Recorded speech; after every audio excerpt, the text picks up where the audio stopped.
Hello, good day. My name is Allen Santos.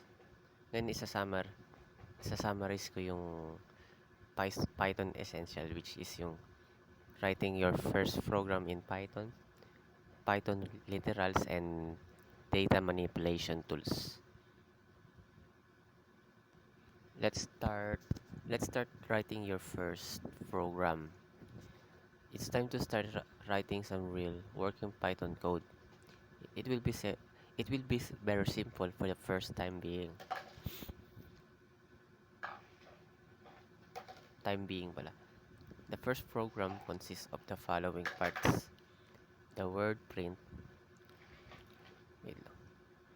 The word print, an opening, ang, an opening parenthesis, a quotation mark, a line text, another quotation mark, and a closing parenthesis. Each of the above plays a very important role in the code. Bali, magbibigay ako ng example.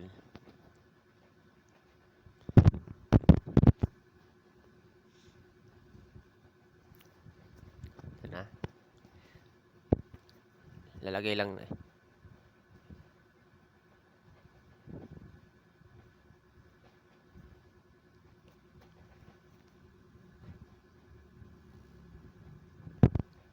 Lagay lang natin. Print.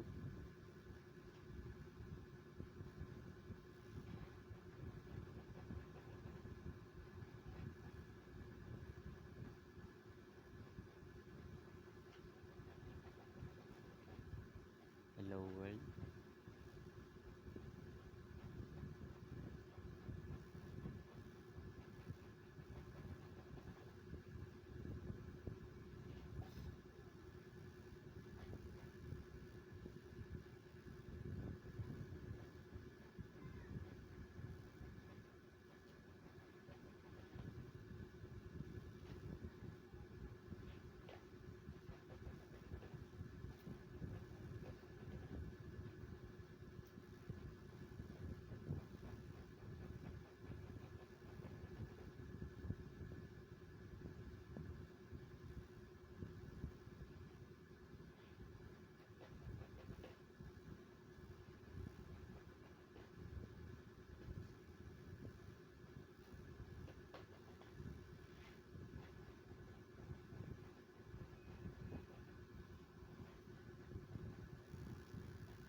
Ayan.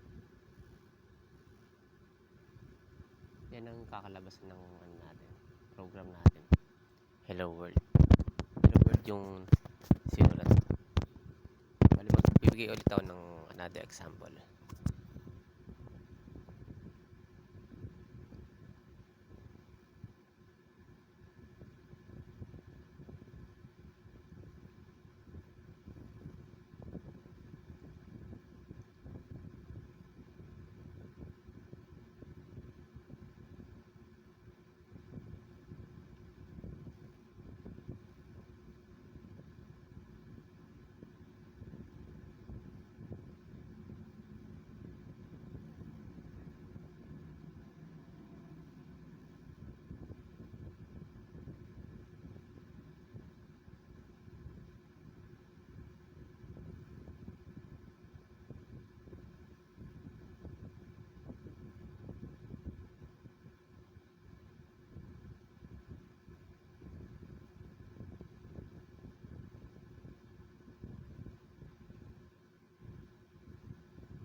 yun lang yung kakalabasan ng ating or output ng sinulat nating program.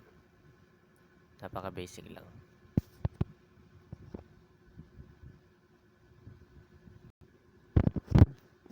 Okay, let's talk about Python literals. Python literals are, are data type and can hold any value type, such as string, numbers, and more. They're kind of like the building blocks of your code, allowing you to use specific values directly in your programs. Bali, ito yung mga kung may knowledge kayo, a bit knowledge about programming, ito yun para lang, itong Python literals are just data type, such as strings, numbers, boolean, ganun. Yun lang. Yun lang, parang sila yung building blocks ng buong program ng Python. Kahit sa ibang programming language din naman is ginagamitan ng data type. Ganun din sa Python. Baka malito kayo dun. Baka malito kayo sa Python literal saka data type. Magkaparehas lang yun. Dito naman tayo sa data manipulation tools. Data manipulation tools in Python are libraries and packages specifically designed to handle, modify, clean, transform, and analyze data efficiently. So ito yung mga mga data manipulation tools sa Python. Pandas, NumPy, SciPy, Dask, Arrow, Datamash. Depending on your specific task or project, you can use the most suitable library or the combination of these tools to manipulate your data effectively. Okay? So, depende daw sa task mo or project na ginagawa ng team nyo or ng group nyo kung ano yung most suitable para sa library or sa program nyo. Yun yung data manipulation tools.